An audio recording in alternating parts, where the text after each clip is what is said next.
Hello, cave dwellers. It's Caveman Only, the industry-leading expert in the non-existent study of underground, mostly Ironman gameplay. I've got another exciting one for you today, but before we dive into the content, I want to talk big picture for a moment. I've had a few graphics made for me by my viewer Sneezy Cobra. First up, the Chambers of Xeric checklist. These are all of the stats and items that I would ideally like to have before I properly begin raiding in a couple of months. This is subject to change, but this gives you the general idea of what I'm trying to accomplish between now and raids. Beyond that, I'd also like to proudly present my 2019 goals. This is an ambitious set of goals that I've given myself as a forecast for the year of what I hope to achieve. This will likely not be subject to change because, again, this is more of a forecast, not a set-in-stone progress list. But you can see each season of the year broken down into a stats, items, and raids category, and I'm hoping to stick to this as best as I can throughout the year. I'll talk more about these in the coming weeks, but for now, let's get into the gains.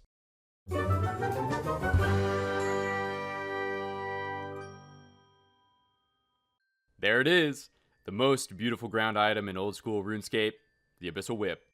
And that is the placeholder. That's what we needed. I've been here for quite a while now, and I was hoping that I would remain lucky on this, and I think we have, indeed. So that's the placeholder whip accomplished, so I can be comfortable making the tentacle whip now. 906 kill count. Still lucky on every single PVM item in the game, by the way. And I think now we move on to the next grind. Alright, here we go.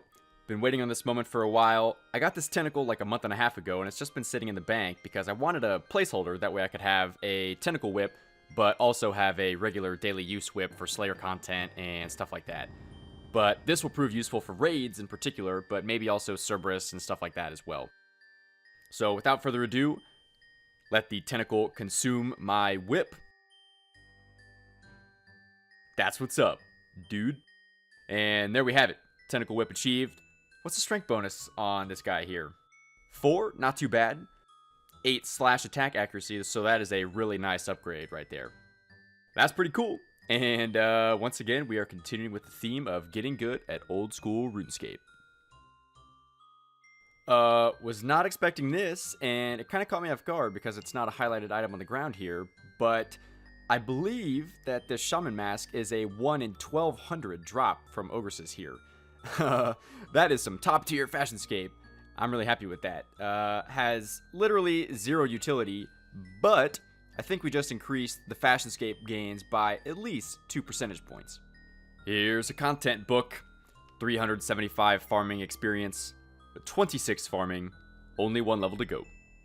I just got my first ever lizard task. Today's the 10th of January, and the Kebos Lowlands just came out a few hours ago. The issue is getting to the new dungeon. I can now kill sulfur lizards in lieu of desert lizards, which means I don't have to skip these tasks anymore, but the question is, how do I get there? We're gonna have to figure that out.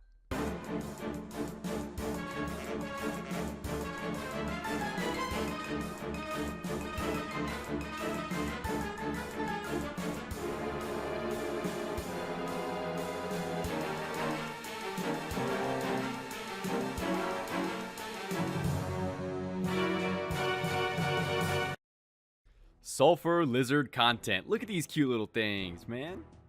The best thing about these now is now I only have 2 Slayer tasks I have to skip. Crocodiles and Harpy Bugs. It's a pretty long run to get here, but I think it's worth it. Not only to kill these lizards on task, but also to kill worms and drakes for the eventual Dragon Sword and Boots of Brimstone. Boom. First worm kill. Hard task complete. Easily peasily, dude. Give me a Dragon Sword, please. Red D'hide Chaps!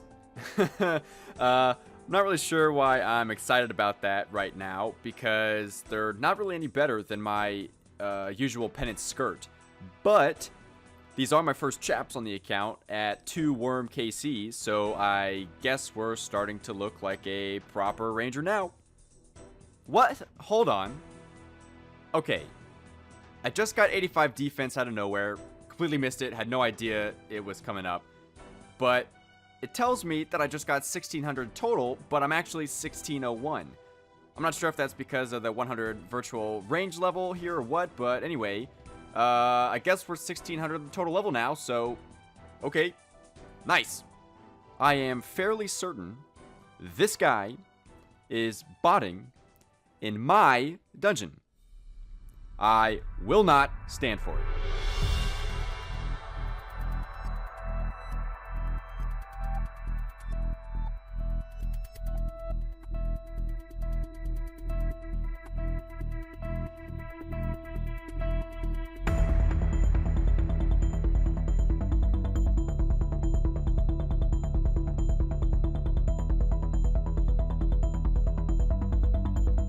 Smited. We did it. Bank has been made. Nice. 91 Slayer. Pretty sure you all know what that means. It's time to kill the Heck Doge. That's what's up, man. Roughly 1,200 hours have been completed so far for this achievement, and we still have another probably 150 hours to go for level 93. Here we go. This is the moment of truth. I've waited a very, very long time for this level, and I figured the most appropriate place to do this is where I first began this journey nearly 2 years ago now. Before I was really anybody, I was just kind of down here in the Lumbered Swamp Caves by myself, killing cave goblins and frogs to collect runes for my first small grind for 33 magic, so I could do the Giant Dwarf quest to access the city of Keldrim.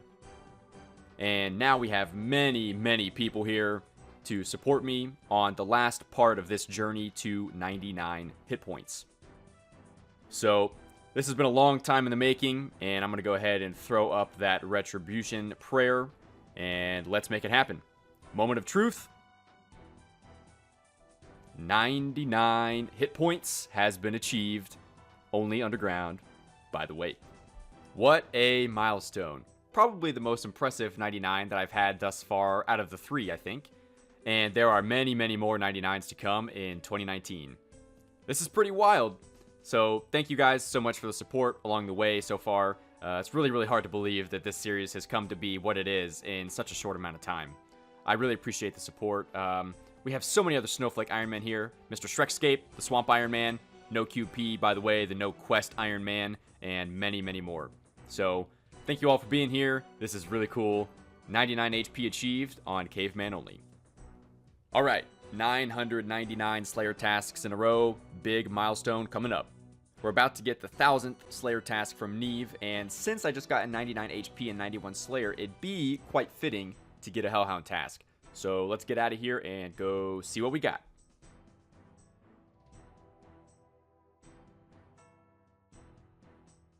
There it is. 123 Hellhounds. It's time to kill some Cerberus.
So glad I just did 1,200 hours of Slayer for this.